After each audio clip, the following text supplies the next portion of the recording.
Fala galera, beleza? Bem-vindos ao canal Olho nos Dividendos, Felipe por aqui. Espero que todos vocês estejam muito bem nessa terça-feira, hoje, dia 12 de novembro de 2024. E que pregão nós tivemos, né? Então, a festa da sangria começou.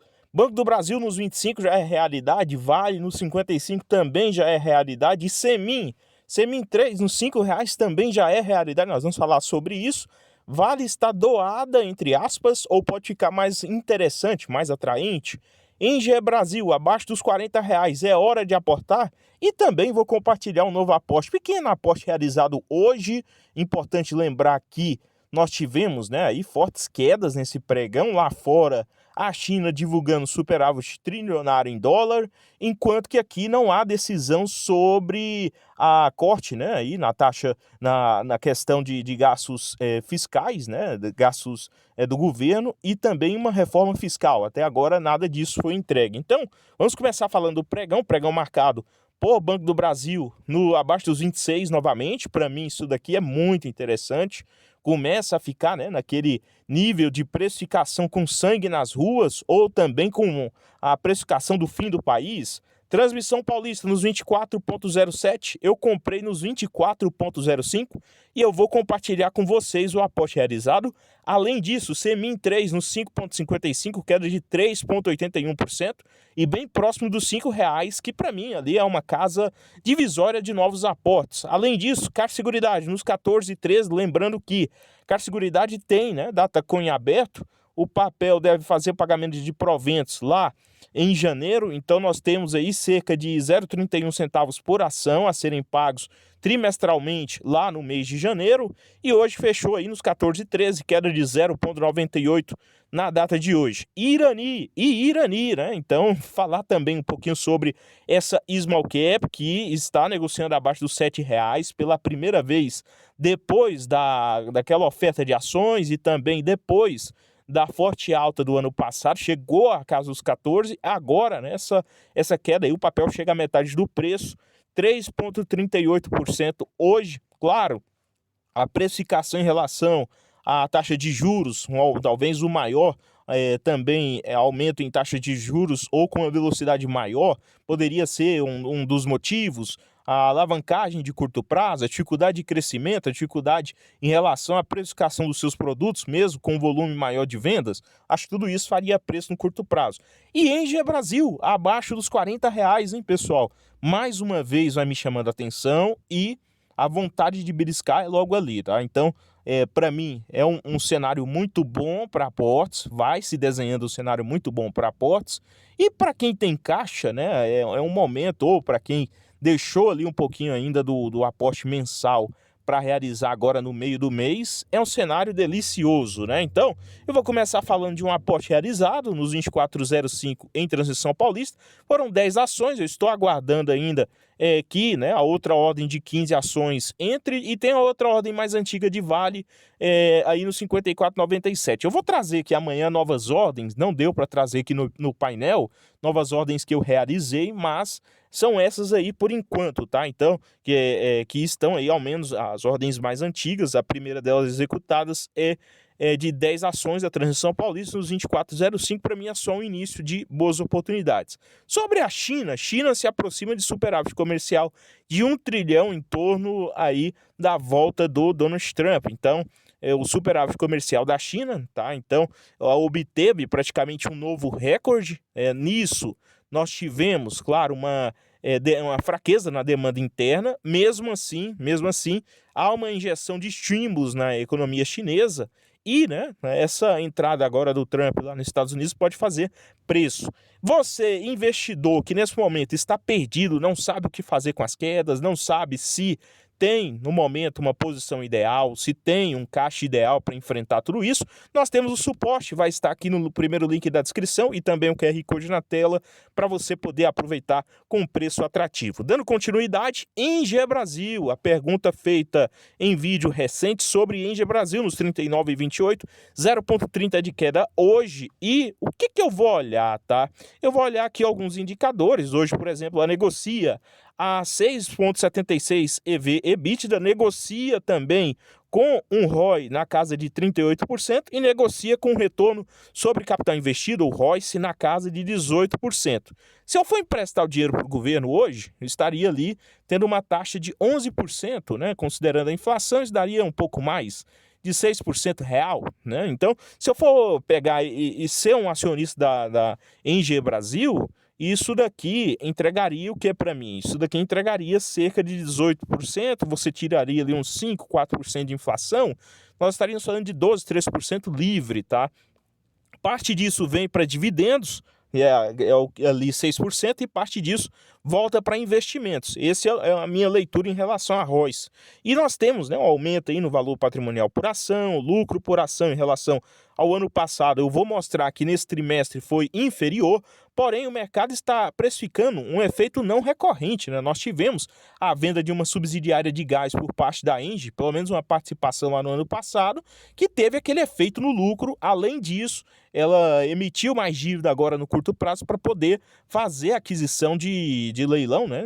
Lote no leilão de transmissão, tá? Então é importante lembrar disso. Então hoje ela negocia em 2 vezes a dívida líquida sobre EBITDA e também um PL de 7 vezes, um dos menores aí da sua história, né? Da sua história em relação aos últimos 5 anos, praticamente. É um papel que dificilmente você consegue comprar abaixo de 8 vezes o PL, tá? Então hoje ela negocia com esses números. Para mim vai ficando atrativa, 7 vezes o PL, negocia praticamente uma vez, aliás, um pouco mais aí de 3 vezes preço sobre receita, ainda é alto, né? Mas deve negociar abaixo disso, a depender do seu crescimento nos próximos anos, com boas margens, além também de um bom retorno sobre o patrimônio, tá? Em relação à receita, se você for pegar, nós tivemos aí no terceiro trimestre 2,5 bilhões de receita versus 2,51 bilhões lá no terceiro trimestre de 2023, praticamente igual, com um lucro aí líquido na casa de 657 milhões nesse terceiro trimestre versus aí 1,32, aliás, 866 milhões lá no terceiro trimestre de 2023, com, né, um aumento na dívida bruta, saindo da casa dos 17 bilhões lá no terceiro trimestre de 2023 para a casa dos 22 bilhões e 95 milhões, praticamente 23 bilhões agora, né? Uma dívida líquida de 18 bilhões versus 14 bilhões, ou seja, a companhia está mais endividada, houve uma diminuição nas margens, houve um menor crescimento em relação ao ano passado, mas é importante lembrar que, né, se você olhar a cotação, lucro versus cotação, em relação aos últimos 12 meses, praticamente foi penalizado fortemente esse resultado, né? O ativo, né, ele tem uma tendência muito forte de queda, enquanto que a cotação, enquanto que o lucro, né, ele tem essa sequência de alta de 22 para cá, deve dar aquela laterizada ali, mas para mim o mercado estaria exagerando, tá? Esse é o meu pensamento sobre Engie Brasil. Em relação ao minério de ferro tem comportamento misto após dados da China e decepção com estímulos. Isso fez preço na Vale. Ontem nós tivemos o UBS recomendando aí um preço-alvo menor em dólar, né, de 14 dólares para 11 dólares. Então, nós tivemos aqui algumas falas em relação a Brasil, fundo verde, zero aplicado em bolsa, isso pesa, e aplicado em Bitcoin, então isso também pesa, né? Então, nesse sentido, a dificuldade do governo em chegar a uma conclusão se é pautável, por exemplo, mexer na previdência dos militares para cortar gastos seria um dos fatores mais benéficos do ano, na minha avaliação, com muita dificuldade, mas quem sofre com isso, né, entre aspas, né, sofre entre aspas, são os ativos brasileiros, que vai nos dando boas oportunidades na minha avaliação. Vale no 57, se você olhar a cotação versus lucro em Vale 3, olhando os últimos meses, você vê aqui que o mercado está penalizando praticamente que o lucro vai decair mais do que já aconteceu entre 21 a 22, né?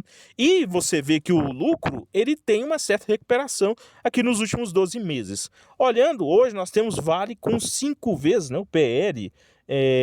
Para mim não é o principal indicador, mas se você olhar ROI de 23% e ROI de 22%, praticamente parecido, né, lá com o cenário inicial lá do ano de 2022 para cá, e um EV/EBITDA de 3,59 vezes e um EV/EBITDA de 4 vezes, são, na minha avaliação, oportunidades que vão surgindo com alguns, né, embaraços aqui resolvidos. É o caso de Mariana, novo presidente indicado. Então, são fatores. O minério de ferro com estímulo chinês, mesmo assim, você tem ali uma precificação laterizada. Na minha avaliação, quando isso daqui mudar, né, quem estiver aí fazendo seus aportes constantes, eu acho que deve se beneficiar pensando no médio prazo. Outro papel que chamou a atenção pelo comportamento foi BB Seguros, os 33,74, 1,35 de queda hoje. Além disso, se você olhar lucro e cotação, um pouco aí desconexo, né, com essa realidade. O papel, se você olhar aqui de 22 para 23, tem uma porrada. Por quê? Porque é a mesma coisa que aconteceu com o lucro. Você tem um aumento do lucro e a dificuldade do mercado em precificar isso, ao menos no curto prazo, né? Você vê aqui de 21 para 22 dá uma porrada e 23 em diante laterizado, enquanto que o lucro continua crescendo. Ou seja, é uma penalização do papel, ao menos no curto prazo, que para mim é um dos melhores cenários para você se posicionar, pensando para o médio e longo prazo, tá, pessoal? Não é o dinheiro que você precisa para amanhã, o dinheiro para comprar uma casa, para comprar aí um ativo também para gerar mais renda, sei lá, uma renda ativa. Então, muito cuidado, não é simplesmente para uma compra daqui a 5, 6 meses, um ano, não, é um pensamento de mais longo prazo, por mais que o BB Seguros deve ter anúncio de proventos em fevereiro. Por último, Banco do Brasil, amanhã nós teremos anúncio de resultados, eu trarei aqui a minha opinião com os dados e também, né, hoje o papel fechou abaixo de 26. Com isso, com esses destaques, tá? Amanhã talvez, né, entre aí alguma outra ordem a depender das novas quedas, trarei aqui para vocês. O vídeo não representa uma recomendação de compra ou venda de ativos. No mais, inscreva-se, curta, compartilhe, comente a sua opinião. O que você está fazendo nesse cenário? Você está aportando mais? Você está comprando mais? Ou você está apenas acompanhando aí as quedas, né, que vão surgindo e as oportunidades? No mais, bons aportes.